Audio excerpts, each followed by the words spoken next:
ನಮಸ್ಕಾರ ವೀಕ್ಷಕರೇ, ನಾನು ಸತೀಶ್ ಮುಳ್ಳೂರು.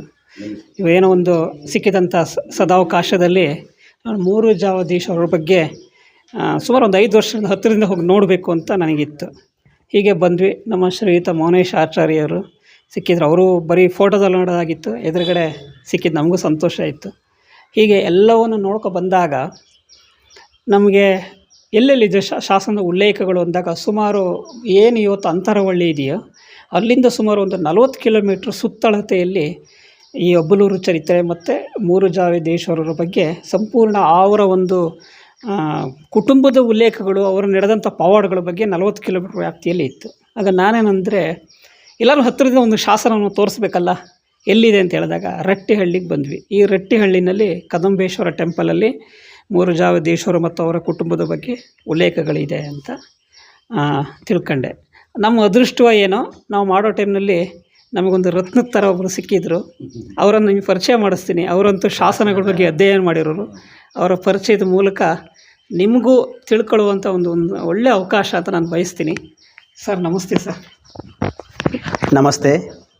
ನಾನು ನಿಮ್ಮ ಪರಿಚಯ ಒಂದು ಸ್ವಲ್ಪ ಹೇಳ್ಕೊಡಿ ಸರ್. ನಾನು ಡಾಕ್ಟರ್ ಚಾಮರಾಜ್ ಕಮ್ಮಾರ್ ಅಂತಂದು, ನಾನು ಕಾಳಾಮುಖ ಪರಂಪರೆ ಬಗ್ಗೆ ಅಧ್ಯಯನ, ಹಾವೇರಿ ಜಿಲ್ಲಾ ಕಾಳಾಮುಖ ಪರಂಪರೆ ಸಾಂಸ್ಕೃತಿಕ ಅಧ್ಯಯನ ಅನ್ನುವಂತಹ ಒಂದು ವಿಷಯದ ಮೇಲೆ ಹಂಪಿ ವಿಶ್ವವಿದ್ಯಾಲಯದಲ್ಲಿ PhD ಪದವಿಯನ್ನು ಪಡ್ಕೊಂಡಿದ್ದೇನೆ. ಈ ಹಾವೇರಿ ಜಿಲ್ಲೆಯಲ್ಲಿ ಸಾಕಷ್ಟು ಎಲ್ಲ ಗ್ರಾಮಗಳನ್ನು ಸಹಿತ ಬಿಡದೆ ಅಧ್ಯಯನ ಮಾಡಿದ್ದೇನೆ.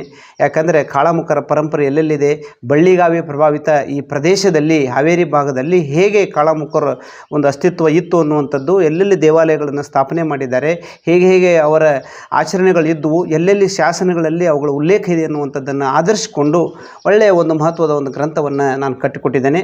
ಅದರ ಬಗ್ಗೆ ಸಾಕಷ್ಟು ಈಗಾಗಲೇ ಇತಿಹಾಸಕಾರರೆಲ್ಲರೂ ಸಹ ಪ್ರಶಂಸೆ ವ್ಯಕ್ತಪಡಿಸಿದ್ದನ್ನು ಹೇಳಲಿಕ್ಕೆ ನನಗೆ ಸಂತೋಷ ಅನ್ನಿಸ್ತಾ ಇದೆ. ಈ ಮೂರು ಜಾವಿ ದೇವರ ಪರಂಪರೆಯಲ್ಲೇ ಬರ್ತಕ್ಕಂಥದ್ದು ಕಾಳಾಮುಖ ಗುರುಗಳು. ಇಲ್ಲಿ ಈ ಕಾಳಾಮುಖರು ಅಂದರೆ ಯಾರು ಅನ್ನೋ ಬಗ್ಗೆನೇ ಸಾಕಷ್ಟು ದ್ವಂದ್ವಗಳು, ಜಿಜ್ಞಾಸೆಗಳು, ಚರ್ಚೆಗಳಿದ್ದವು. ಕಾಳಾಮುಖ ಅಂತಂದರೆ ಏನು ಅನ್ನೋ ಬಗ್ಗೆನೇ. ಕಾಳಾಮುಖ ಅಂತಂದರೆ ಕಪ್ಪು ಮುಖ, ಕಪ್ಪು ಗಂಧ ಧರಿಸಿದಂಥವರು ಅನ್ನುವಂಥ ಕಲ್ಪನೆ ಇತ್ತು. ಆದರೆ ಅದಲ್ಲ. ಕಾಳಾಮುಖರು ಅಂದರೆ ಕಾಳ ಅಂದರೆ ಅಗ್ನಿಯನ್ನು ಆರಾಧನೆ ಮಾಡ್ತಕ್ಕಂಥವ್ರು ಅಂತಕ್ಕಂಥದ್ದು. ಹಿಡಿದ ಋತವನ್ನು ಬಿಡದೆ, ಚಾಚು ತಪ್ಪದೆ ಅಚ್ಚುಕಟ್ಟಾಗಿ ನೆರವೇರಿಸ್ತಕ್ಕಂಥವ್ರು ಅನ್ನುವಂಥದ್ದನ್ನು ನಾವು ಕಂಡುಕೊಂಡಿದ್ದೇವೆ. ಇದು ಇಲ್ಲಿ ನಾವು ನಿಂತಿರ್ತಕ್ಕಂಥದ್ದು ಕಬ್ಬಿಣಕಂತಿ ಮಠ ಅಂತಕ್ಕಂಥದ್ದು. ಈ ಕಬ್ಬಿಣಕಂತಿ ಮಠ ಇಲ್ಲಿ ಕಬ್ಬಿಣ ಕಂತಿಸುವಂಥದ್ದು ಒಂದು ಇತ್ತು ಹಿಂದಿನ ಕಾಲದಲ್ಲಿ ಎನ್ನುವಂಥದ್ದು ನಮಗೆ ತಿಳಿದು ಬರ್ತದೆ. ಯಾಕೆ ಅಂದರೆ ಇದರ ಪರಿಸರದಲ್ಲಿರ್ತಕ್ಕಂಥ ಗುಂಡುಗಟ್ಟಿ ಅಂತ ಒಂದು ಊರಿದೆ, ಸತುವಿಗೆ ಹಳ್ಳಿ ಅನ್ನುವಂಥ ಒಂದು ಊರಿದೆ, ಕಿಟ್ಟದ ಹಳ್ಳಿ ಅಂತಕ್ಕಂಥ ಊರು ನಮಗೆ ಎಲ್ಲಿ ಸಿಗ್ತದೆ. ಅದೇ ರೀತಿ ಬೂದಿ ಮಠ ಅನ್ನುವಂಥ ಸಿಗ್ತದೆ. ಇವೆಲ್ಲವನ್ನು ಗಮನಿಸಿಕೊಂಡ್ರೆ ಇಲ್ಲಿ ಕಬ್ಬಿಣ ಕಂತಿ ಮಠ ಅನ್ನುವುದಕ್ಕೆ ಸಾಕ್ಷ್ಯಾಧಾರವಾಗಿ ಅವೆಲ್ಲವುಗಳನ್ನು ಸಹಿತ ನಾನು ನನ್ನ ಥೀಸಿಸ್ನಲ್ಲಿ ಉಲ್ಲೇಖ ಮಾಡಿದ್ದೇನೆ ಅಂತಕ್ಕಂಥದ್ದು. ಇಲ್ಲಿ ಈ ಶಾಸನಗಳು ಏನಿದ್ದಾವೆ ಇದೆಲ್ಲ ಕಾಳಾಮುಖ ಯತಿಗಳ ಒಂದು ಪರಂಪರೆ ಇರತಕ್ಕಂಥ ಒಂದು ಪಟ್ಟಿನೇ ಇದೆ. ಒಂದು 13 ಯತಿಗಳ ಪಟ್ಟಿ ಇರತಕ್ಕಂಥದ್ದು ನೋಡ್ತೇವೆ. ಇಲ್ಲಿ ಮೊದಲನೇ ಮೂರು ಜಾವಿದೇವ, ಎರಡನೇ ಮೂರು ಜಾವಿದೇವ ಅಂತ 2 ಮೂರು ಜಾವಿದೇವರ ಪರಂಪರೆ ಇರತಕ್ಕಂಥದ್ದನ್ನು ನಾವು ಗಮನಿಸ್ಕೊಳ್ತೇವೆ. ಈ ಭಾಗದಲ್ಲಿ ಮೂರು ಜಾವಿದೇವರ ಒಂದು ಶಾಸನಗಳು ಸಾಕಷ್ಟು ಲಭಿಸ್ತವೆ ಅಂತಕ್ಕಂಥದ್ದು. ಈ ರಟ್ಟಿಹಳ್ಳಿಯಲ್ಲೇ ಈ ಸ್ತಂಭ ಶಾಸನದಲ್ಲಿ ಒಂದಿದೆ. ಅದೇ ರೀತಿ ಅಲ್ಲಿ ಒಳಗಡೆ ಇರತಕ್ಕಂತಹ ಫಲಕ ಶಾಸನದಲ್ಲಿ ಸಹಿತ ಆ ಪರಂಪರೆಯನ್ನು ನೋಡ್ತಾ ಇದ್ದೇವೆ. ಅದೇ ರೀತಿ ಇಲ್ಲೇ ಕೇಶವ ದೇವಸ್ಥಾನ ಎದುರಿಗಿರ್ತಕ್ಕಂತಹ ಒಂದು ಶಾಸನದಲ್ಲಿ ಅಲ್ಲಿಯೂ ಸಹಿತ ಮೂರು ಜಾವರ ಒಂದು ಉಲ್ಲೇಖ ಇರತಕ್ಕಂಥದ್ದು ಗಮನಿಸ್ಕೊಳ್ತೇವೆ. ಅದೇ ರೀತಿ ನಾನು ಹೊಸದಾಗಿ ಕಂಡಿಡಿದಂಥ ಆ ಗುಬ್ಬಿಯ ದಾರಿಯಲ್ಲಿರ್ತಕ್ಕಂತಹ ಒಂದು ಬನ್ನಿ ಮರದ ಕೆಳಗಿರ್ತಕ್ಕಂಥ ಮೂರು ಜಾವಿ ದೇವರು ಪಾಂಡ್ಯ ದೇವರಿಗೆ ದಾನ ಕೊಟ್ಟಂತಹ ಸನ್ನಿವೇಶ ಇರತಕ್ಕಂತಹ ಒಂದು ಶಾಸನ ಅಲ್ಲಿ ಲಭಿಸಿದೆ. ಅದೇ ರೀತಿ ಕಡೂರಿನಲ್ಲಿ, ಇಲ್ಲೇ ಪಕ್ಕದಲ್ಲಿರ್ತಕ್ಕ ಕಡೂರಿನಲ್ಲಿ ಆ ಒಂದು ಮೂರು ಜಾವಿ ದೇವರು ಈ ಕದಂಬೇಶ್ವರ ಆರಾಧಕರಾಗಿರ್ತಕ್ಕಂಥವರಿಗೆ ದಾನ ಕೊಟ್ಟಿರ್ತಕ್ಕಂಥ ಒಂದು ಶಾಸನವನ್ನು ನಾವು ಗಮನಿಸ್ಕೊಳ್ತೀವಿ. ಹೀಗೆ ಈ ಪರಂಪರೆ ಏನಿದೆಯಲ್ಲ, ಅಂತರವಳ್ಳಿಯ ಒಂದು ಮೂರು ಜಾವಿ ಪರಂಪರೆ ಈ ಎಲ್ಲ ಪ್ರದೇಶದಲ್ಲಿರ್ತಕ್ಕಂಥದ್ದನ್ನು ಗಮನಿಸ್ಕೊಳ್ತೇವೆ. ಅದೇ ರೀತಿ ಅಬಲೂರು, ಇಲ್ಲೇ ಸಮೀಪ ಅಬಲೂರು ಏನು ಏಕಾಂತರಮಯ್ಯ ಪವಾಡ ಮಾಡಿದಂಥ ಸನ್ನಿವೇಶ ಏನಿದೆಯಲ್ಲ, ಆ ಸನ್ನಿವೇಶಕ್ಕೇ ಈ ಒಂದು ಮೂರು ಜಾವಿ ದೇವ ಚಿಕ್ಕೇಶ ಬಂದು ಅಲ್ಲಿ ಆ ಒಂದು ಏಕಾಂತರಮ್ಮಯ್ಯನಿಗೆ ಸಹಾಯ ಮಾಡಿದಂಥ ಸನ್ನಿವೇಶ ಏನಿದೆಯಲ್ಲ, ಇದು ಸ್ವಲ್ಪ ದೂರದಲ್ಲಿ ಅಂತರದಲ್ಲಿ ಇರ್ತಕ್ಕಂಥದ್ದು. ಇಲ್ಲಿ ಆ ಒಂದು ಮೂರು ಜಾವಿಯವರ ಪರಂಪರೆ ಸಾಕಷ್ಟು ಪ್ರಬಲವಾಗಿತ್ತು ಅನ್ನೋದಕ್ಕೆ ಕಾರಣ ಇದೆ ಅಂತಕ್ಕಂಥದ್ದು. ಅದೇ ರೀತಿ ಇನ್ನೊಂದು ಸ್ವಲ್ಪ ಈ ಕಡೆ ಹಿರೇಮೊರಬದಲ್ಲಿ ಸಹಿತ ಒಂದು ಶಾಸನ ಅಲ್ಲಿ ಮೂರ್ಜಿ ಜಾವಿಯರ ಉಲ್ಲೇಖ ಇರತಕ್ಕಂಥ ಶಾಸನ ಇತ್ತು ಅಂತ ಉಲ್ಲೇಖಗಳಿದ್ದಾವೆ. ಅಲ್ಲಿ ಕೆರೆ ಬರಿ ಇತ್ತು ಅಂತಂದು ಅದು ಶಾಸನ ಲಭ್ಯವಾಗಿಲ್ಲ, ಇದ್ದಿದ್ರೆ ಇನ್ನೂ ಸಾಕಷ್ಟು ಮಾಹಿತಿ ಸಿಗ್ತಿತ್ತು ಅಂತಕ್ಕಂಥದ್ದು. ಈ ರೀತಿ ಇರತಕ್ಕಂಥ ಶಾಸನಗಳು ಸುಮಾರು ಮೂರ್ಜಿ ಜಾವಿಯರ ಶಾಸನಗಳು ಒಂದು ನಮ್ಮ ಕರ್ನಾಟಕದಲ್ಲಿ ಒಂದು 13 ಶಾಸನೋಕ್ತ ಶಾಸನಗಳು ಇರ್ತಕ್ಕಂಥದ್ದನ್ನು ನಾವು ಈಗಾಗಲೇ ಪತ್ತೆ ಮಾಡಿದ್ದೇವೆ ಅಂತಕ್ಕಂಥದ್ದು. ಅದೇ ರೀತಿ ನಮ್ಮ CN ಜಗದೇನವರ್ ಸರ್ ಮೂರ್ಜಿ ಜಾವಿ ದೇವ್ರ ಬಗ್ಗೆ ಬರೀಬೇಕು ಅಂತಕ್ಕಂಥ ಒಂದು ಕನ್ನಡ ಸಾಹಿತ್ಯ ಪರಿಷತ್ತಿನ ಒಂದು ಸಂದರ್ಭದಲ್ಲಿ 86ನೇ ಕನ್ನಡ ಸಾಹಿತ್ಯ ಸಮ್ಮೇಳನ ನಡೀತು ಹಾವೇರಿಯಲ್ಲಿ. ಅಂಥ ಸಂದರ್ಭದಲ್ಲಿ ಈ ಒಂದು ಪ್ರದೇಶದ ಬಗ್ಗೆ ಬರೀಬೇಕು ಅಂತಂದು ಒಂದು 86 ಪುಸ್ತಕಗಳನ್ನು ಮಾಡಿದಂಥ ಸಂದರ್ಭದಲ್ಲಿ ಅಲ್ಲಿ ಮೂರ್ಜಿ ಜಾವಿಯರ ಬಗ್ಗೆ ಸಾಕಷ್ಟು ಮಾಹಿತಿಯನ್ನು ಕೊಟ್ಟು ಅಲ್ಲೊಂದು ಪುಸ್ತಕವನ್ನು ಅದನ್ನು ಅಲ್ಲಿ ಹೊರಗೆ ಬಂದಿದೆ ಅನ್ನುವಂಥದ್ದು ಬಹಳ ಸಂತೋಷದ ವಿಷಯ ಅನಿಸ್ತು ಮೂರ್ಜಿ ಜಾವಿ ದೇವ್ರ ಬಗ್ಗೆ.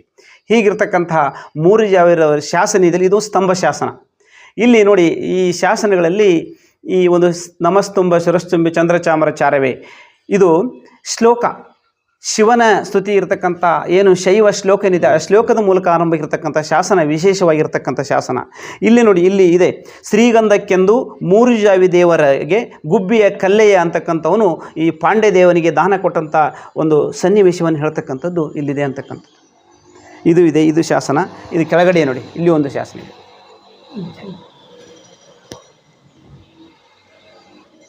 ಈ ಸ್ತಂಭದಲ್ಲಿ ಮೂರು ಜಾವದೇಶ್ವರ ಉಲ್ಲೇಖ ಇದೆ, ಇಲ್ಲೇ ಇದೆ ಅಲ್ರಿ. ಸಿಗ್ತದೆ ಮೂರು ಜಾವಿ ದೇವರ ಇದರದ ಕಂಟಿನ್ಯೂ. ಮೂರು ಜಾವಿ ದೇವರು ಗುಬ್ಬಿಯ ಕಲ್ಲೆಯ ದೇವರಿಗೆ ಕೊಟ್ಟಿರ್ತಕ್ಕಂಥದ್ದು ಆಧಾರ ಇದೆ ಅಂತಕ್ಕಂಥದ್ದು. ಆಧಾರ ಇದೆ. ಒಳಗಡೆ ಇದೆ ನೋಡಿ ಶಾಸನ, ಫಲಕದಲ್ಲಿದೆ. ಫಲಕದಲ್ಲಿ ಅಲ್ಲ, ಸ್ವಲ್ಪ ತೋರಿಸ್ತೇನೆ. ಕಾಳಾಮುಖ ಯತಿಗಳು ಅದನ್ನು ಸ್ವಲ್ಪ ತೋರಿಸ್ತೇನೆ ನಿಮಗೆ ಹೇಗೆ ಅಂತಂದ್ರೆ, ಯಾಕೆಂದ್ರೆ ಅದು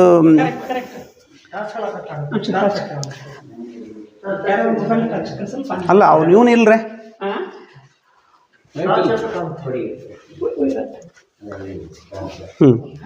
ತಡಿ, ಇಲ್ಲೆಷ್ಟು ಬಂತ. ನೋಡಿ, ಸುಂದರವಾದಂಥ ಬರವಣಿಗೆ ಹೇಗಿದೆ ನೋಡಿ. ಇಷ್ಟು ಸುಂದರವಾದಂಥ ಬರವಣಿಗೆ ನಿಮಗೆ ಸಿಗುವುದಿಲ್ಲ. ನೋಡಿ ಎಷ್ಟು ನೀಟಾಗಿ ಬರೆದಂಥ ಒಂದು ಶಾಸನ ಇದೆ ಇರ್ತಕ್ಕಂಥದ್ದನ್ನು ನಾವು ಗಮನಿಸ್ಕೊಳ್ಬೋದು. ನೋಡಿ, ಇಲ್ಲಿ ಹೀಗೆ ನೋಡ್ತಾ ಹೋದಾಗ ನಿಮಗೆ ಗೊತ್ತಾಗ್ತಿದೆ ಕಾಳಾಮುಖ ಯತಿಗಳ ಉಲ್ಲೇಖ ಇರತಕ್ಕಂಥದ್ದು. ಕ್ರಿಯಾಶಕ್ತಿ ಅಂತಂದು ಕ್ರಿಯಾಶಕ್ತಿ ಪಂಡಿತ. ಆಮೇಲೆ ಇದೆ ವಾಮಶಕ್ತಿ, ಇಲ್ಲಿದೆ ನೋಡಿ ವಾಮಶಕ್ತಿ, ಹಿಂಗೆ ವಾಮಶಕ್ತಿ. ಆಮೇಲೆ ಶ್ರೀಕಂಠ ಪಂಡಿತ ಅಂತಕ್ಕಂಥವ್ರು.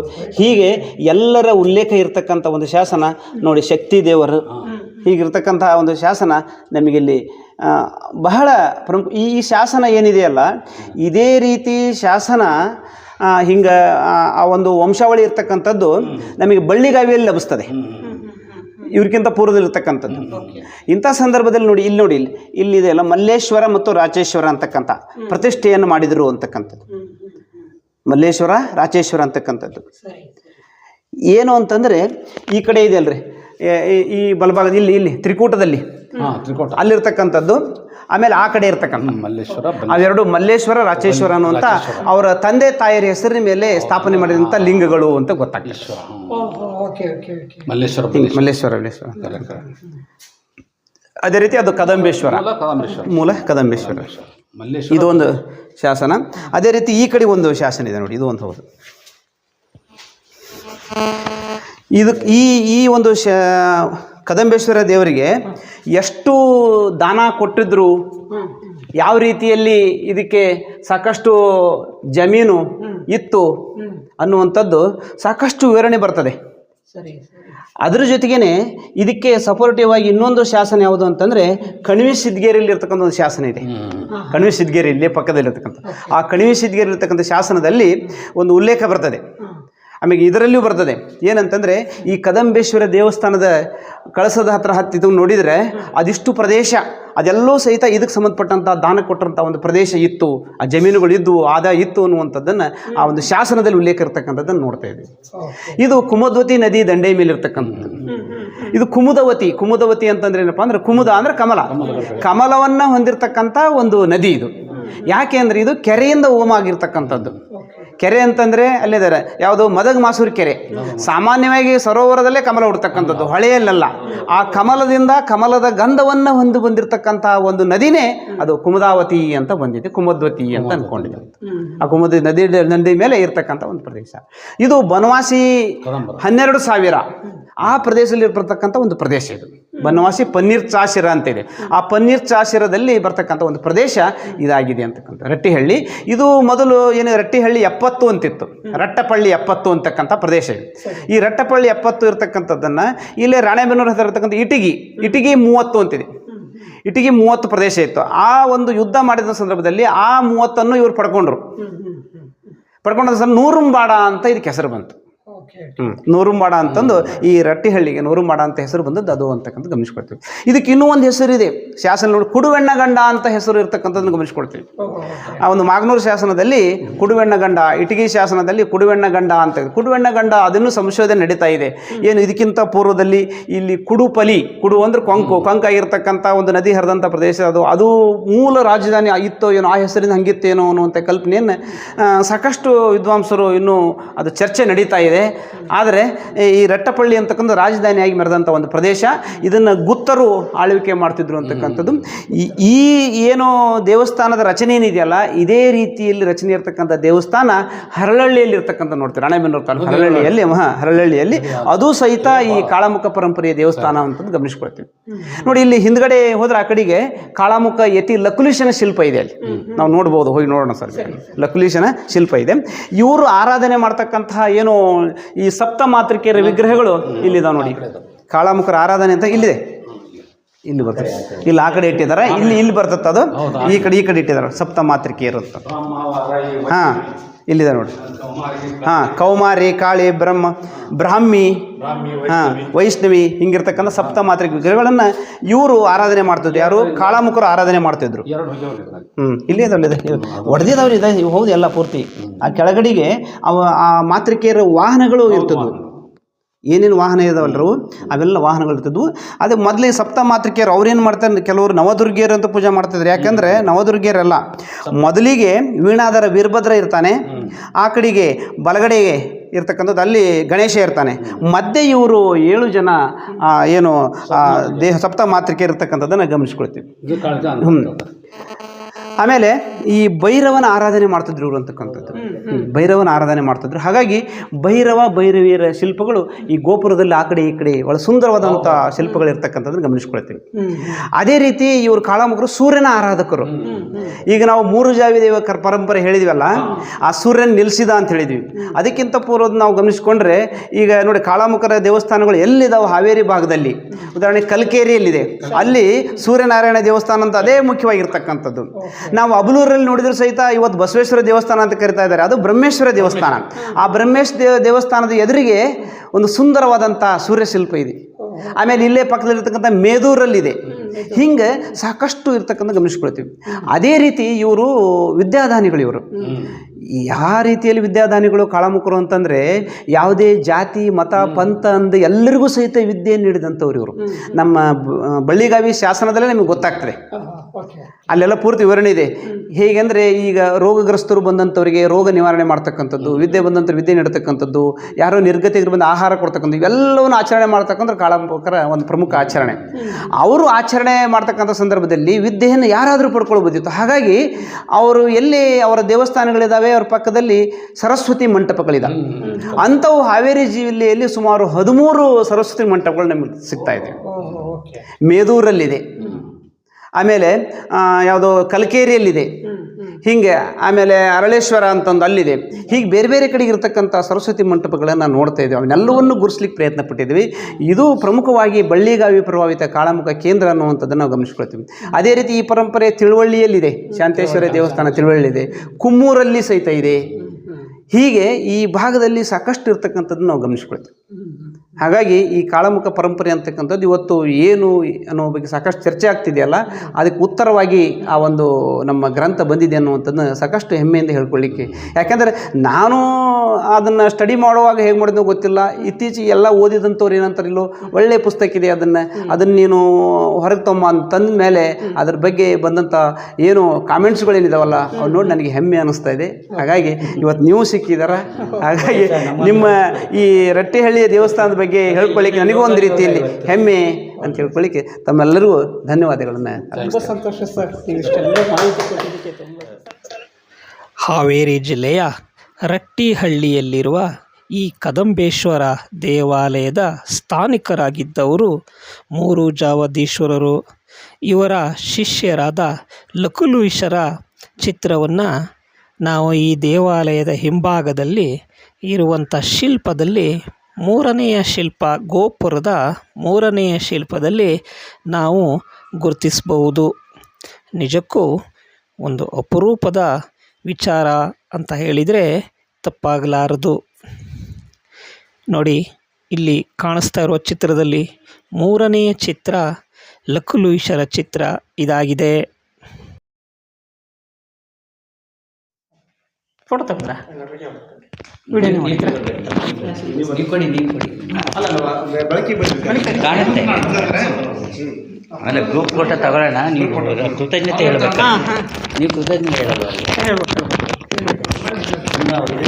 ಅಲ್ಲಿ ಮೇಲೆ ನೋಡಿದ್ರೆ ಲಕ್ಷ್ಮೀ ಮೂರ್ತಿನೇ ನೋಡ್ಕೊ ಬಂದಿರಿ ಸರ್, ತೋರಿಸಿ.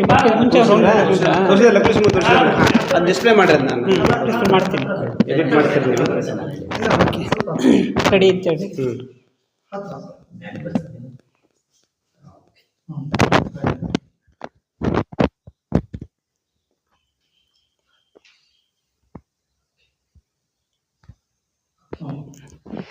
ನಮಸ್ಕಾರ. ಆಗಿಲ್ಲ, ನಾನು ಒಂಚೂರು ಮಾತಾಡ್ತೀನಿ ಸರ್, ಕೃತಜ್ಞತೆ ಹೇಳ್ಬಿಡ್ತೀನಿ ಆಯಿತಾ?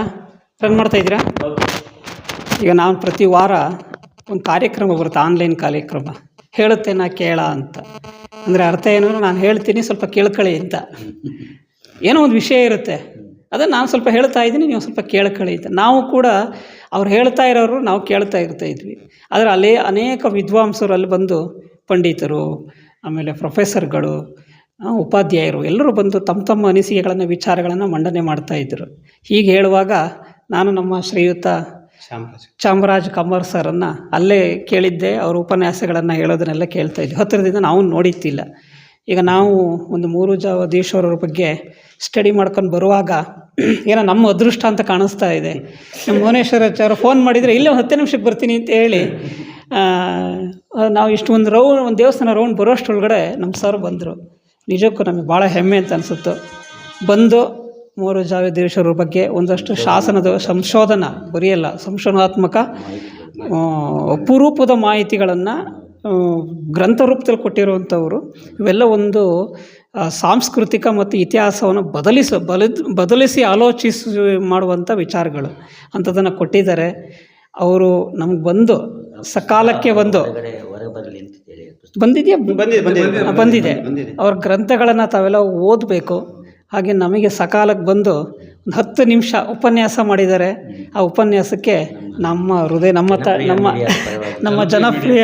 ನಮ್ಮ ಜನಪ್ರಿಯ ಮೀಡಿಯಾದ ಪರವಾಗಿ, ಸಮಾಜದ ಪರವಾಗಿ ಅವರಿಗೆ ಹೃದಯಪೂರ್ವಕ ಕೃತಜ್ಞತೆಗಳು, ವಂದನೆಗಳು ಸರ್. ಧನ್ಯವಾದಗಳು. ಆಗಲಿ, ಥ್ಯಾಂಕ್ ಯು. ಹಾವೇರಿ ಜಿಲ್ಲೆಯ ರಟ್ಟಿಹಳ್ಳಿಯಲ್ಲಿರುವ ಕದಂಬೇಶ್ವರ ದೇವಾಲಯದ ಸ್ಥಾನಿಕರಾಗಿದ್ದಂಥ ಮೂರು ಜಾವದೀಶ್ವರರು ಅವರು ಮಾಡದೇ ಇರೋ ಪವಾಡಗಳಿಲ್ಲ. ನಿಜಕ್ಕೂ ಮೂರು ಜಾವದೀಶ್ವರರ ಬಗ್ಗೆ ಅಧ್ಯಯನ ಮಾಡುವಂಥ ಅವಶ್ಯಕತೆ ಇದೆ. ಒಬ್ಬ ನರಮನುಷ್ಯ ಕರ್ನಾಟಕದಲ್ಲಿ 200 ವರ್ಷ ಬದುಕಿ ಬಾಳಿದ್ರು ಅಂದರೆ ಅವರ ಶಕ್ತಿ ಎಂಥದ್ದು. ನಿಜಕ್ಕೂ ಅವರ ಶಾಸನಗಳನ್ನು, ಅವರ ಹಿನ್ನೆಲೆಯನ್ನು, ಅವರ ಕುಟುಂಬದವರ ಬಗ್ಗೆ ನೋಡಿದಾಗ ನಿಜಕ್ಕೂ ಅದ್ಭುತ ವ್ಯಕ್ತಿ ಅನ್ನೋದಕ್ಕೆ ಇನ್ನೊಂದು ಮಾತೇ ಇಲ್ಲ. ನಮಗೆ ಇಡೀ ಕನ್ನಡ ನಾಡಿನಲ್ಲಿ ವಿಶ್ವಗುರು ಬಸವಣ್ಣನವರ ಹೆಸರನ್ನು ಕೇಳೇ ಇದ್ದೀವಿ. ಆದರೆ ಅವರ ಅಣ್ಣನವರ ಬಗ್ಗೆ ನಾವು ಯಾವತ್ತೂ ಕೂಡ ಕೇಳೇ ಇರಲಿಲ್ಲ. ನಿಜಕ್ಕೂ ಅವರ ಅಣ್ಣನವರಾದಂಥ ಮೂರು ಜಾವದೀಶ್ವರರು ಕೂಡ ಇವತ್ತು ಲೋಕ ಪ್ರಸಿದ್ಧಿಯಾಗಲಿ, ಅವರು ಕೂಡ ದೊಡ್ಡ ಮಹಾತ್ಮರು. ನಾವು ಮೊದಲೇ ಹೇಳಿದ ಹಾಗೆ 200 ವರ್ಷ ಬದುಕಿ ಬಾಳಿದ್ರು ಅಂದರೆ ಅವರು ಸಾಮಾನ್ಯ ವ್ಯಕ್ತಿಯಂತೂ ಅಲ್ಲ. ಅವರು ನಿಜವಾಗ್ಲೂ ಅದ್ಭುತ ವ್ಯಕ್ತಿಗಳಾಗಿದ್ದರೂ ಸರಿ. ಹೀಗೆ ನಾನು ಇನ್ನೊಂದೆರಡು ವಿಚಾರಗಳನ್ನು ಹೇಳಲು ಬಯಸಲೇಬೇಕು. ಮೂರುಜಾವದೀಶ್ವರರ ನಿಜವಾದ ಹೆಸರು ದೇವರಾಜ. ಆ ದೇವರಾಜರಿಗೆ ತಮ್ಮ ಪವಾಡ ಶಕ್ತಿಗಳು ಮಾಡುತ್ತಾ ಇದ್ದಿದ್ದರಿಂದ ಅವರನ್ನು ಚಿಕ್ಕ ಈಶ್ವರ, ಅಂದರೆ ಈಶ್ವರ ಅಂತ ನಾವು ದೇವರನ್ನು ಹೇಳೋದು ಅಂತ ಹೇಳ್ತೀವಿ. ಆ ಸ್ವರೂಪ ಚಿಕ್ಕ ಇವರೇ ನಿಜವಾದ ದೇವರು. ಇವರ ಶಕ್ತಿಗಳನ್ನು ನೋಡಿದಂಥ ಒಂದು ಬಿರುದು ಚಿಕ್ಕೇಶ್ವರ ಅಂತ. ಅವರು ಪವಾಡಗಳನ್ನು ಅನೇಕ ಈ ಪಂಚಭೂತಗಳನ್ನು ತಮ್ಮ ಹಿಡಿತದಲ್ಲಿ ಇಟ್ಕೊಳ್ತಾ ಇದ್ದಿದ್ದರಿಂದ ಅವರನ್ನು ಕ್ರಿಯಾಶೀಲ ಪಂಡಿತರು ಅಂತ ಕೂಡ ಕರೀತಾ ಇದ್ದರು. ಹೀಗೆ 3 ಜಾವ ನಾವು ಅನೇಕ ಬಾರಿ ಹೇಳಿದ ಹಾಗೆ 3 ಜಾವ ಸೂರ್ಯನನ್ನು ನಿಲ್ಲಿಸಿದ್ರು ಅಂದರೆ ಅದನ್ನು ಇವತ್ತು ಸೂರ್ಯನ ನಿಲ್ಲಿಸಿದ್ರು ಅಂತಲ್ಲ, ಯಾವುದೋ ಒಂದು ಶಕ್ತಿಯನ್ನು ಅವರು ರಹಸ್ಯವನ್ನು ತಿಳ್ಕೊಂಡಿದ್ರು. ಆದ್ದರಿಂದ ಅದನ್ನು ಇವತ್ತು ನಮ್ಮ ಭಾಷೆಯಲ್ಲಿ ಹೇಳೋದಾದರೆ ಡಿಕೋಡ್ ಮಾಡಬೇಕಾಗಿದೆ. ಇಂಥ ಅನೇಕ ಬಿರುದುಗಳನ್ನು, ಅನೇಕ ಶಕ್ತಿಗಳನ್ನು ಪಡೆದಿದ್ದಂಥ ಅಪರೂಪದ ವ್ಯಕ್ತಿ ನಮ್ಮ ಕನ್ನಡ ನಾಡಿನಲ್ಲಿ ಯಾಕೆ ಮರೆಯಾಗಿದ್ದರು, ಯಾಕೆ ಮರೆಮಾಚಲಾಗಿತ್ತು ಅನ್ನೋದೇ ಒಂದು ಬಹಳ ಆಲೋಚಿಸಬೇಕಾದಂಥ ಒಂದು ವಿಚಾರ ಇದೆ. ನಮಗೆ ತಿಳಿದು ಬಂದಂಥ ಮಾಹಿತಿಯಂತೆ ಮೂರುಜಾವದೀಶ್ವರರ ಮಠಗಳು ಸುಮಾರು ಕರ್ನಾಟಕದಲ್ಲಿ 200 ಮಠಗಳು ಇತ್ತಂತೆ. ಆದರೆ ಇವತ್ತು ಒಂದು 30ರಿಂದ 40 ಮಠಗಳು ಇವತ್ತು ಉಳ್ಕ ಬಂದಿದ್ದಾವೆ. ಆ ಮಠಗಳೆಲ್ಲವೂ ಕೂಡ ವಿಶ್ವಕರ್ಮ ಸಮಾಜಕ್ಕೆ ಸೇರಿದ್ವೆ ಅನ್ನೋದು ಬಹಳ ಆಲೋಚಿಸಬೇಕಾದಂಥ ವಿಚಾರ. 40 ಮೂರುಜಾವದೀಶ್ವರ ಮಠಗಳು ಇವತ್ತಿಗೂ ಬೀದರ್ನಿಂದ ನಾವೇನು ಇವತ್ತು ರಟ್ಟಿಹಳ್ಳಿ ತನಕ ಕೂಡ ಮೂರುಜಾವದೀಶ್ವರರ ಮಠಗಳು ಇದ್ದಾವೆ. ಇವೆಲ್ಲ ಮಠಗಳಿಗೆ ಮೂಲ ಅಂತರವಳ್ಳಿ ಗ್ರಾಮದಲ್ಲಿ ಇರುವಂಥ ಮೂರುಜಾವದೀಶ್ವರರು. ನಾನು ಆ ಮಠವನ್ನು, ಆ ಸ್ಥಳವನ್ನು ನೋಡಿದಾಗ ನಿಜಕ್ಕೂ ಬಹಳ ರೋಮಾಂಚನಕಾರಿಯಾಯಿತು, ಬಹಳ ಅದ್ಭುತ ಅನ್ನಿಸ್ತು. 200 ವರ್ಷ ಮೂರುಜಾವದೀಶ್ವರರು ಬದುಕಿ ಬಾಳಿ ಅಂತರವಳ್ಳಿಯಲ್ಲಿ ಇವತ್ತು ಅವರು ನಿಧನರಾದ, ಅಂದರೆ ಅವರು ಐಕ್ಯರಾದಂಥ ಸ್ಥಳದಲ್ಲಿಯೇ 6.5 ಅಡಿ ಎತ್ತರ ಇವರು. ಅವರ ರೂಪವನ್ನು ನೋಡ್ತಾ ಇದ್ದರೆ ಮತ್ತೊಮ್ಮೆ ನೋಡ್ತಾನೇ ಇರಬೇಕು ಅಂತ ನಮಗನ್ನಿಸ್ತಾ ಇತ್ತು. ನಿಜಕ್ಕೂ ಇವತ್ತು ಒಂದು ಅದೇ ಹೇಳ್ತೀವಲ್ಲ ನಾವು ಗಾದೆ ಮಾತಿನಲ್ಲಿ, ಹಾಳು ಹಂಪೆ ಆಯಿತು ಅನ್ನೋ ರೀತಿ ಮೂರುಜಾವದೀಶ್ವರರು ಕೂಡ ಅವರ ಈಗಿನ ಸ್ಥಿತಿ ನೋಡಿದರೆ ನಿಜಕ್ಕೂ ತುಂಬ ಬೇಜಾರಾಗುತ್ತೆ. ಯಾಕೆಂದರೆ ನಾವು ಕತೆ ಹೇಳಿದ ರೀತಿ, ಇತಿಹಾಸವನ್ನು ಹೇಳಿದ ರೀತಿಯಲ್ಲಿ ಇವತ್ತು ಆ ಊರಿನಲ್ಲಿ ಸ್ಥಳ ಇಲ್ಲ. ಆದಷ್ಟು ಬೇಗ ಅದು ಅಭಿವೃದ್ಧಿಯಾಗಬೇಕು. ವಿಶ್ವಗುರು ಬಸವಣ್ಣನವರ ಸ್ವಂತ ಅಣ್ಣ ಮೂರುಜಾವದೀಶ್ವರರು ಕೂಡ ಲೋಕವಿಖ್ಯಾತರಾಗಬೇಕು.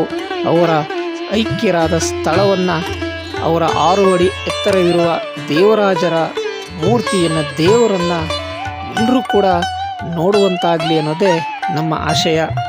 ನಮಸ್ಕಾರ ಮಿತ್ರರೇ, ನೀವೆಲ್ಲ ವೀಕ್ಷಣೆ ಮಾಡಿದ್ದವರಿಗೆ ನಮ್ಮ ಕಡೆಯಿಂದ ಹೃದಯಪೂರ್ವಕ ವಂದನೆಗಳು. ನಮಸ್ತೆ.